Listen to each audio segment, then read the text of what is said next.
1 नोव्हेंबरच्या सत्याच्या मोर्चासाठी मनसेची सुद्धा जोरदार तयारी पाहायला मिळते। ठाकरेंच्या शिवसेनेनंतर आता मनसे सुद्धा प्रेझेंटेशन करणार आहे। गुरुवारी रंगशारदा सभागृहामध्ये मनसेच्या मेळाव्यात राज ठाकरे प्रेझेंटेशन करणार असल्याची माहिती आहे। आणि या संदर्भात आणखी माहितीकर आमचे प्रतिनिधी श्रेयस सावंत आपल्या सोबत आहेत। श्रेयस, ठाकरे यांच्या शिवसेनेनंतर आता मनसे कोणत्या प्रकारचं प्रेझेंटेशन सादर करत आहे? आजवर आपण बघू शकतो आदित्य ठाकरे यांनी आपल्या मेळाव्यात जे प्रेझेंटेशन दिलं तसंच प्रेझेंटेशन आता मनसे अध्यक्ष राज ठाकरे हे देणार जसं कळतंय।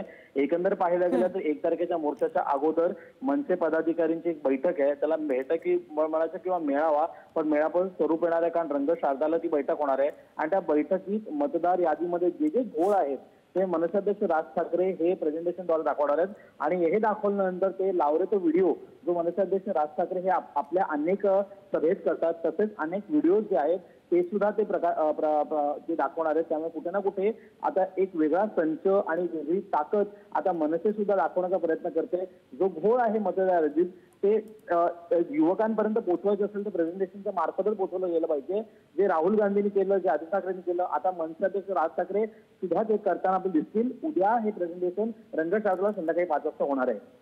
अगदी ताजी माहिती घेत राहू। धन्यवाद श्रेयस, दिलेल्या सगळ्या सविस्तर अपडेटसाठी।